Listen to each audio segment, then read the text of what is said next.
Shrimati Diya Kumari ji, honourable deputy chief minister government of Rajasthan, colonel Rajyavardhan ji Rathore, minister of youth affairs sports, government of Rajasthan,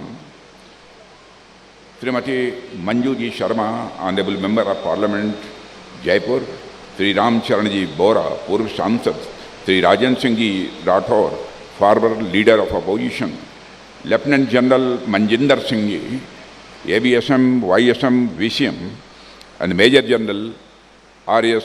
Godara, Shri Shivpal Singh ji Nangal, अध्यक्ष श्री भवानी निकेतन शिक्षा समिति, श्री राम सिंह जी चंदलाई, राजपूत सभा के अध्यक्ष, श्री नागेंद्र सिंह जी बागड़, उपाध्यक्ष श्री भवानी निकेतन शिक्षा समिति, प्रधानाचार्य, शिक्षकगण, समस्त कर्मचारी भवानी निकेतन शिक्षा समिति और इस कार्यक्रम में मौजूद हमारे सभी अन्य विधायकगण, अन्य जनप्रतिनिधि तथा अन्य महानुभाव जो भी इस कार्यक्रम में उपस्थित हैं। साथियों, मेरे लिए यह सौभाग्य का अवसर है कि सैनिक स्कूल के इनागुरेशन के अवसर पर मैं आप सबके बीच यहाँ पर उपस्थित हूँ। मैं श्री भवानी निकेतन पब्लिक स्कूल और इस आयोजन के जितने भी स्टेक होल्डर्स हैं, सबका मैं धन्यवाद करता हूं कि उन्होंने यहाँ पर इस कार्यक्रम में आमंत्रित किया है। आपके बीच आना मुझे अच्छा लगा क्योंकि मैं खुद एक शिक्षक रह चुका हूं, इसलिए शिक्षण संस्थाओं में जाना मुझे स्वाभाविक रूप से बेहद पसंद है।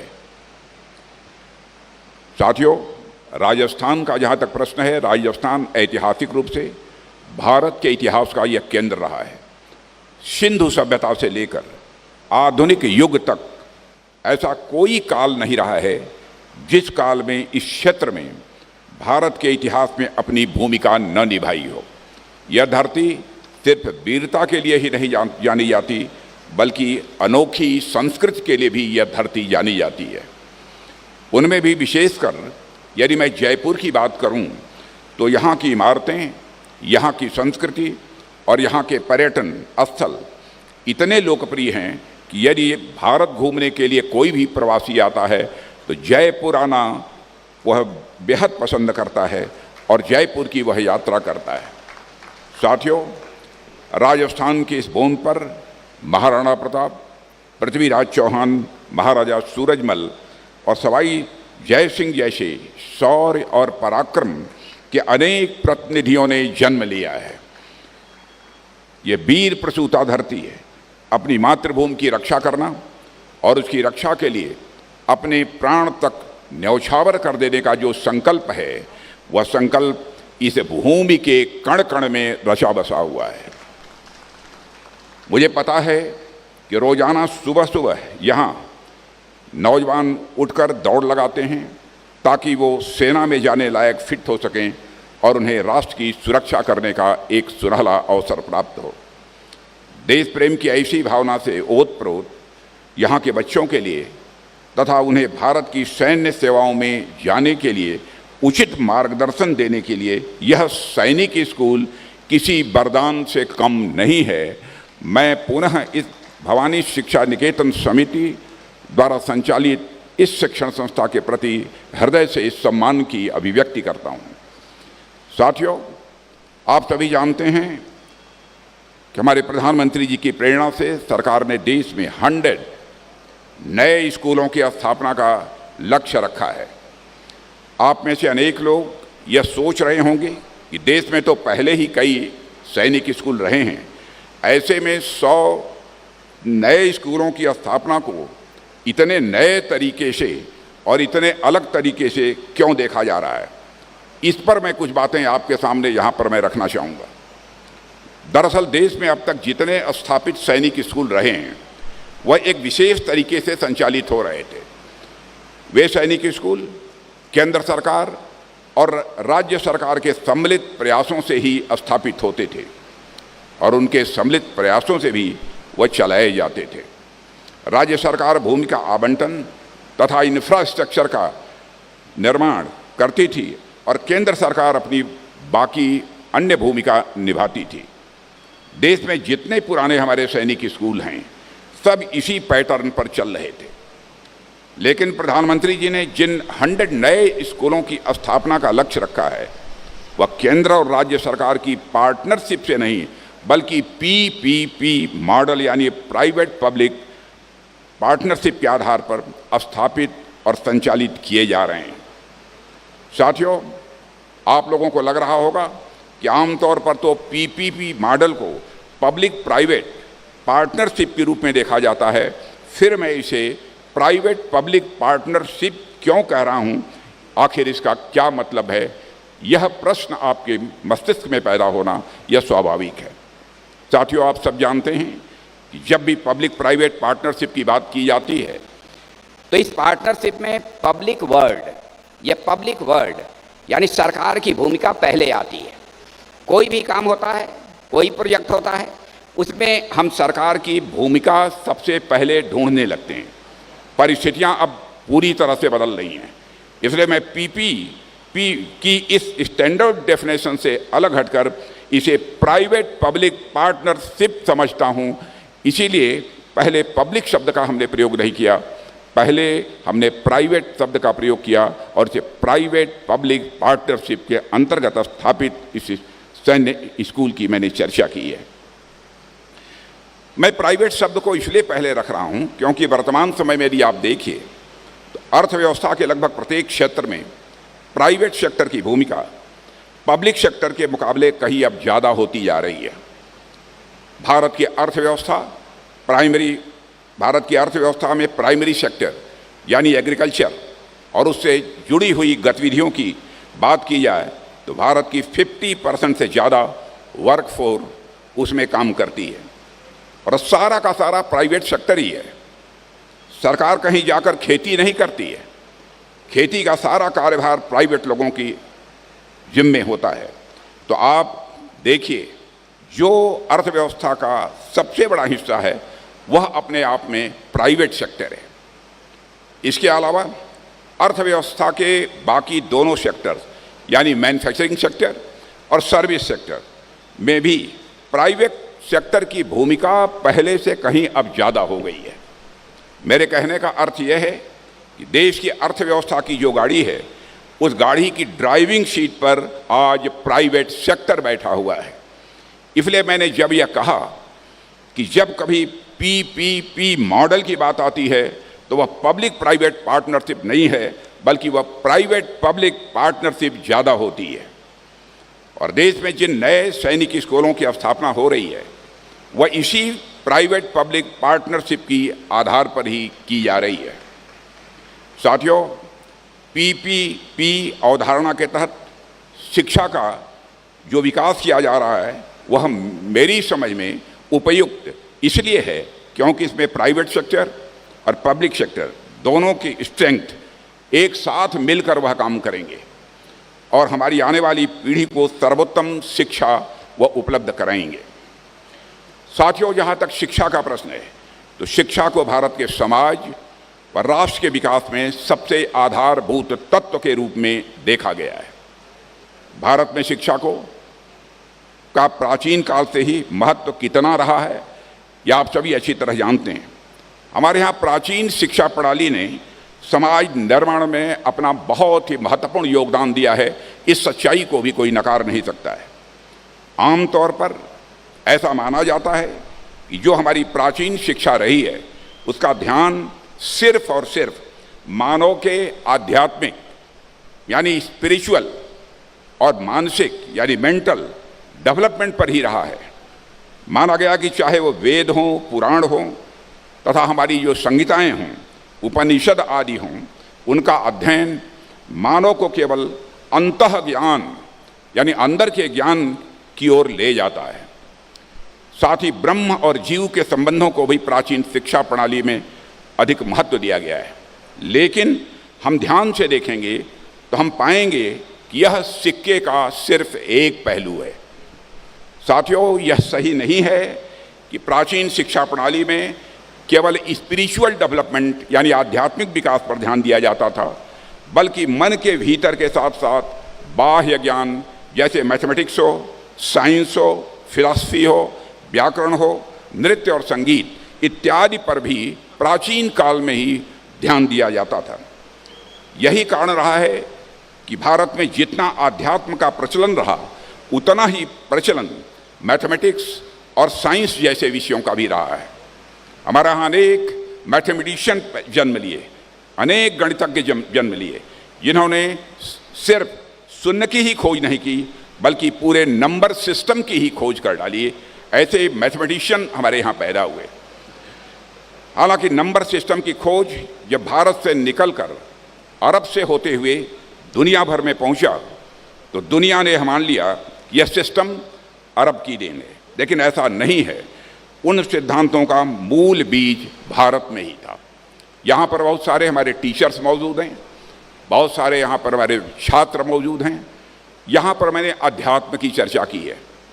मैं जानता हूँ कि अध्यात्म की जब भी बात की जाती है, लोग यह समझते हैं मंदिर में जाकर पूजा करना, मस्जिद में जाकर इबादत करना, यही अध्यात्म है।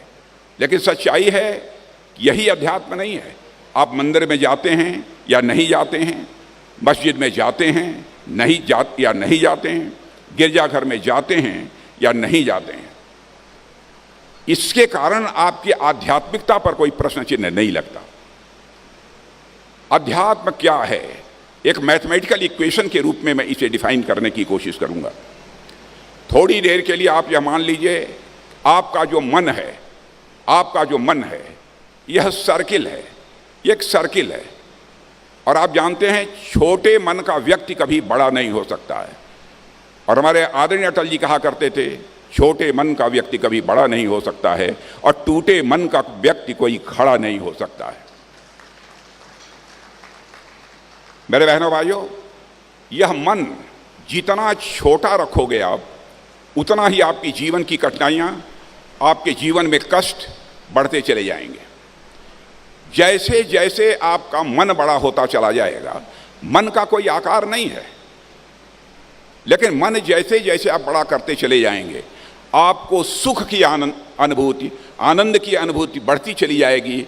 और एक जीवन में क्षण वह आएगा जब आप परमानंद की प्राप्ति करेंगे। मन बड़ा करने का यह महत्व होता है। मैथमेटिकल इक्वेशन में इसे डिफाइन करना हो तो मैं बच्चों से कहना चाहूँगा, मैथमेटिक्स वो पढ़ते होंगे, let us consider that your मन इज ए सर्किल। सर्किल है तो उसकी परिधि होगी, उसका सर्कमफेरेंस होगा।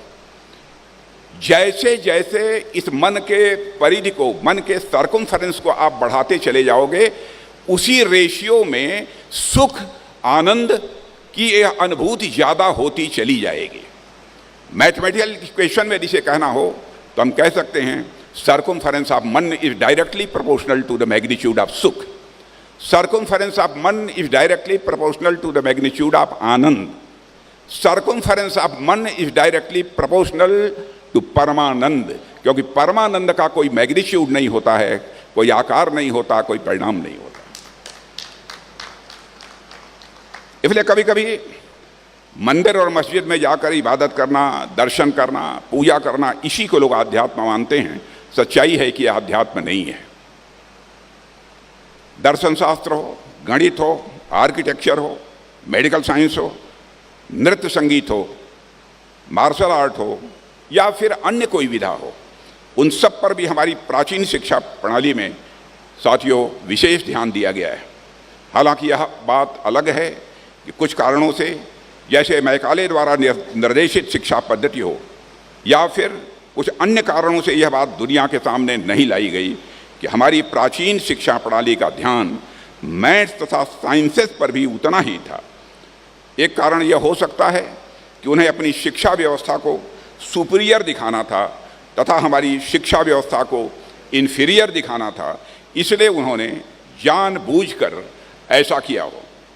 लेकिन ऐसा तो बिल्कुल नहीं है कि हमारा ध्यान सिर्फ दर्शन और अध्यात्म पर था, बल्कि हमारा ध्यान तो गणित के ऊपर था, हमारा ध्यान विज्ञान के ऊपर था, हमारा ध्यान एस्ट्रोनॉमी यानी खगोल शास्त्र पर भी था, हमारा ध्यान तो ज्योग्राफी पर भी था, इन सारे विषयों पर था। साथियों, मेरे कहने का अर्थ है कि हम हमेशा से नॉलेज बेस्ड सोसाइटी रहे हैं और आज भी हमारा भारत नॉलेज बेस्ड सोसाइटी है। यदि मैं मॉडर्न एजुकेशन की बात करूं तो आप सब जानते हैं कि जब भारत आज़ाद हुआ तो उस समय हमारी लिटरेसी, साक्षरता का दर अप्रॉक्सीमेटली 15% के आसपास बतलाया जाता है। लेकिन केंद्र सरकार, राज्य सरकारें तथा भारतीय समाज के अन्य स्टेक होल्डर्स के प्रयासों से आज स्थिति बदल चुकी है। आज़ादी के बाद से अब तक अनेक सरकारें बदली और सभी ने अपनी नीतियों के अनुरूप शिक्षा व्यवस्था में परिवर्तन करने का प्रयास किया है, पर सभी सरकारों का लक्ष्य एक रहा है कि कैसे नई पीढ़ी का समग्र विकास, यानी उसकी पर्सनालिटी का कम्प्रिहेंसिव डेवलपमेंट कैसे हो, इस पर बल रहा है। साथ ही और एक नई सशक्त पीढ़ी हमारे भारत में कैसे तैयार हो, उस पर हमारा ध्यान रहा है। आज जब हम नई एजुकेशन पॉलिसी के माध्यम से समाज को एक नई दिशा देने का प्रयास कर रहे हैं, तो सैनिक स्कूल, मैं मानता हूं, इस प्रयास को नई गति देने का काम करेंगे, ऐसा मेरा पक्का विश्वास है। साथियों, श्री भवानी निकेतन एजुकेशन एंड चैरिटेबल ट्रस्ट 1942 से ही समाज की सेवा में कार्यरत है। इनके पास सरकार के साथ मिलकर काम करने का एक बहुत बड़ा अनुभव भी है। 50 एकड़ में फैला हुआ, जो मुझे जानकारी दी गई है, लगभग 50 एकड़ में फैला हुआ यह परिसर निश्चित रूप से मैं मानता हूं यहाँ के विद्यार्थियों के पर्सनालिटी के कम्प्रिहेंसिव डेवलपमेंट के लिए एक सर्वाधिक उपयुक्त स्थान है। इस सैनिक स्कूल की स्थापना अपने आप में कई कारणों से महत्वपूर्ण है। एक का जिक्र तो मैं आपसे कर ही चुका हूं कि जिस प्रकार राजस्थान के युवाओं में देशभक्त की प्रेरणा है, राष्ट्र की सेवा करने का उनके अंदर जज्बा है, उसको यह सैनिक स्कूल एक गाइडेंस प्रदान करेगा, ऐसा मेरा विश्वास है। साथियों, सैनिक स्कूल्स विद्यार्थियों को सिर्फ किताबी जानकारी ही नहीं देते, बल्कि सैनिक स्कूल्स विद्यार्थियों के अंदर वैल्यूज के प्रति कमिटमेंट, मूल्यों के प्रति प्रतिबद्धता, विद्यार्थियों के अंदर मूल्यों का समावेश, यह कराने की भी कोशिश करते हैं। अनुशासन, देशभक्ति और साहस जैसे वैल्यूज, मूल्य सैनिक स्कूल अपने विद्यार्थियों में भरते हैं।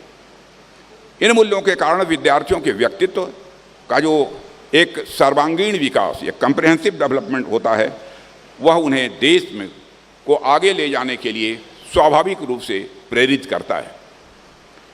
साथियों, स्वामी विवेकानंद से लेकर महात्मा गांधी, डॉक्टर अंबेडकर, सर्वपल्ली डॉक्टर राधाकृष्णन जैसे महापुरुषों ने शिक्षा का जो स्वरूप अपने समाज के सामने उन्होंने रखा था, उस शिक्षा की ओर आगे बढ़ने में सैनिक स्कूलों में अपनी बहुत ही महत्वपूर्ण भूमिका का निर्वाह किया है। हमारे सैनिक स्कूलों ने देश को अनेक बड़े बड़े व्यक्तित्व दिए हैं। यदि मैं बहुत पीछे न जाऊं तो हमारे वर्तमान इस समय के हमारे army chief general Upendra Dwivedi और navy chief admiral Dinesh Tripathi सैनिक स्कूल से ही इन्होंने अपनी पढ़ाई की है। ऐसे हमारे आर्मी में ही नहीं, आर्मी के बाहर भी बहुत सारे लोग मिलेंगे जिन्होंने कि सैनिक स्कूलों में अपनी पढ़ाई की है।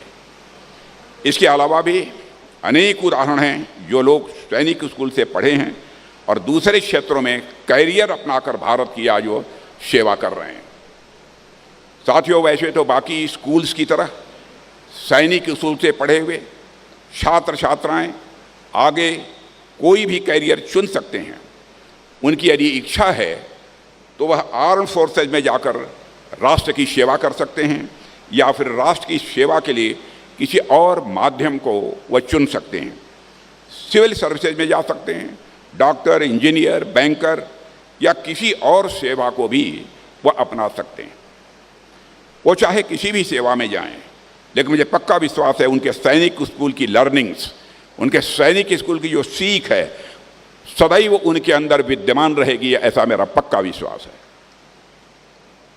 साथियों, छात्र भले ही सैनिक स्कूल से निकल जाएंगे, लेकिन सैनिक स्कूल उनके भीतर से कभी नहीं निकलने वाला है, ऐसा मैं मानता हूं।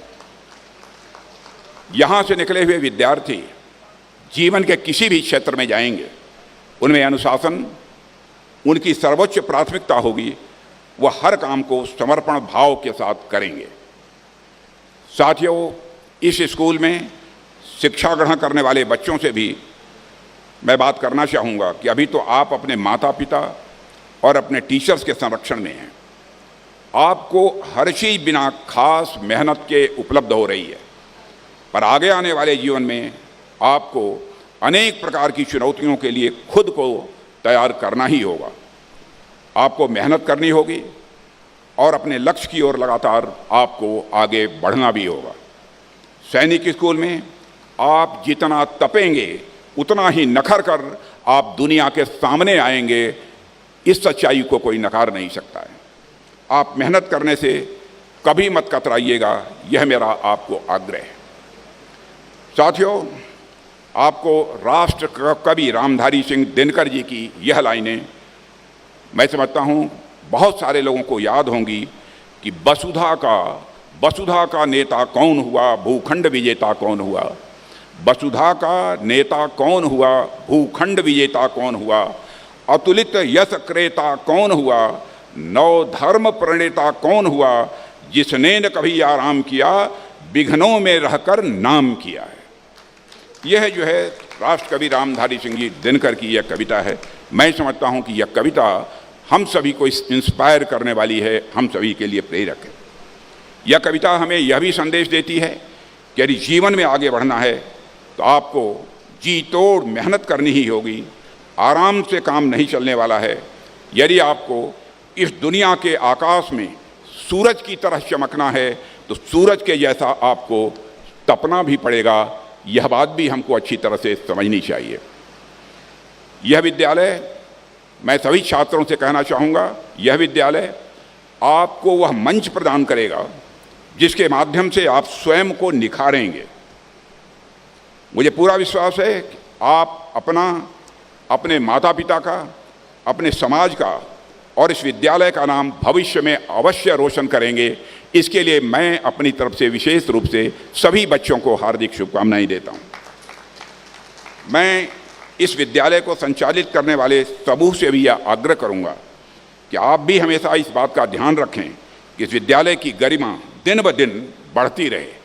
गरिमा पर किसी भी सूरत में इस विद्यालय के चोट न पहुंचने पाएं, इसके प्रति हमें सदैव सजग रहने की आवश्यकता है। साथियों, सैनिक स्कूलों की अब तक की जो लिगेसी रही है, उस लिगेसी को बनाने में कई दशक लगे हैं। सैनिक स्कूल की गरिमा और उसका महत्व एक दिन में नहीं बना है। इसकी गरिमा को बनाए रखना हम सब की यह जिम्मेदारी है।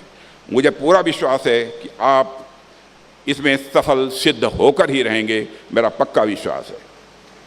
साथियों, मैं आप सबको प्राइवेट पब्लिक पार्टनरशिप के माध्यम से स्थापित इस नए सैनिक स्कूल की स्थापना पर हार्दिक बधाई देता हूं और इसके उज्जवल भविष्य की कामना करता हूं तथा ईश्वर से यह भी मैं प्रार्थना करता हूं कि यहाँ से निकले हुए विद्यार्थी आगे चलकर इस राष्ट्र की प्रगति का भार अपने कंधों के ऊपर वहन करेंगे, ऐसा मेरा पक्का विश्वास है।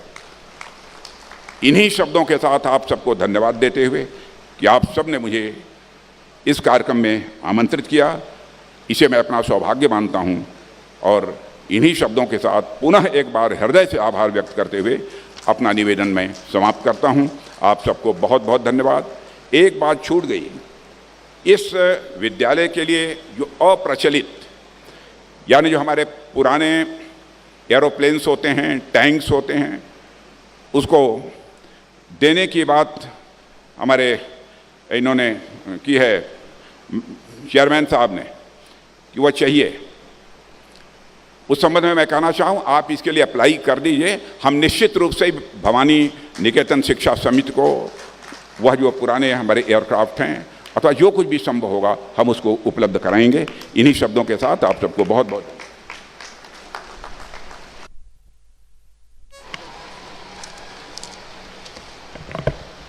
बहुत धन्यवाद व आभार सर। आपके प्रेरक वचन हमें सदा प्रेरित करते रहेंगे।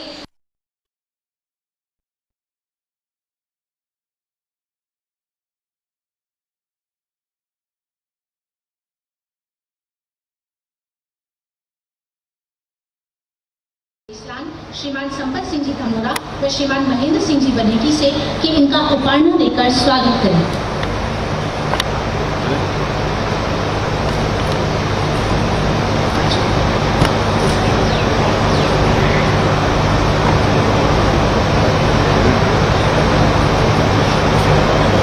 हम अनुरोध करना चाहेंगे श्री भवानी निकेतन शिक्षा समिति के सचिव श्रीमान गुलाब सिंह जी मेटिया सर से कि वे अपने धन्यवाद ज्ञापन के लिए पधारें।